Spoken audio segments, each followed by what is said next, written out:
Hi, coaches. My name is Sadie Smith, and I work with the Mosaic Group, a national consulting firm with expertise in community and behavioral health interventions. I hope you've been enjoying our newsletters and videos and have found the information to be really helpful. Today, I'm not here to provide you with education, but rather to just talk a little bit about how many of us are feeling. Really, what I'm here to tell you is that if you're feeling overwhelmed by everything that's happening right now, that's okay. If you're scared and feeling helpless and not sure how you're going to survive another day that looks exactly like the last 40 days, that's okay. It was pretty clear from the movie Groundhog Day, if you go back a few years with me, that it's fun to watch on the screen, but Bill Murray was definitely not okay with his situation. Months before COVID, I purchased a book for my anxious 5-year-old called A Kid's Book About Anxiety. I'm gonna make sure that you guys can see this, Kid's Book About Anxiety.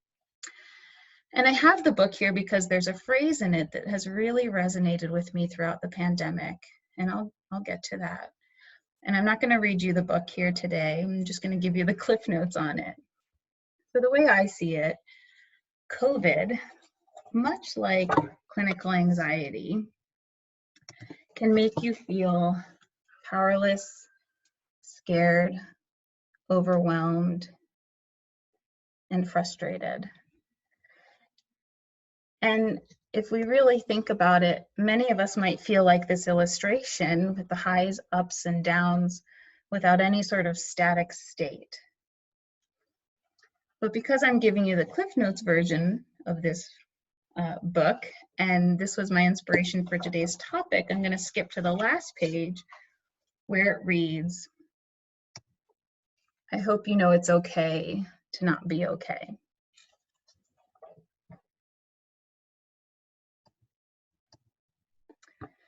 If you're full of fear about your job, your loved ones, your health, the future, that's okay. And if you feel lonely and disconnected from your support system, that's very normal. And if you're feeling helpless while you see the world change around you, you're not alone. If you can't find your rhythm, if you cry a lot, if you have a hard time focusing on the good right now, that's okay. In our newsletter today, you can read about the importance of recognizing how you're feeling and allowing ourselves some space to receive life and all of our emotions right now. You'll also read a little bit about Kubler-Ross's stages of grief. And the reason we incorporated that is because we've all experienced a significant loss, the loss of our lives as we knew them. So we hope our content today around grief will help you put into context some of what you're feeling. When I don't feel okay, I often ask out loud for help. Just say, help. But I also say the serenity prayer to sometimes help level set my expectations. And so I'd like to say it here with you. God, grant me the serenity to accept the things I cannot change, the courage to change the things that I can, and the wisdom to know the difference.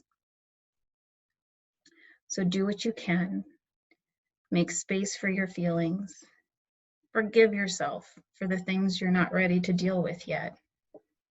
And realize that it's okay to not be okay. Thank you and be well.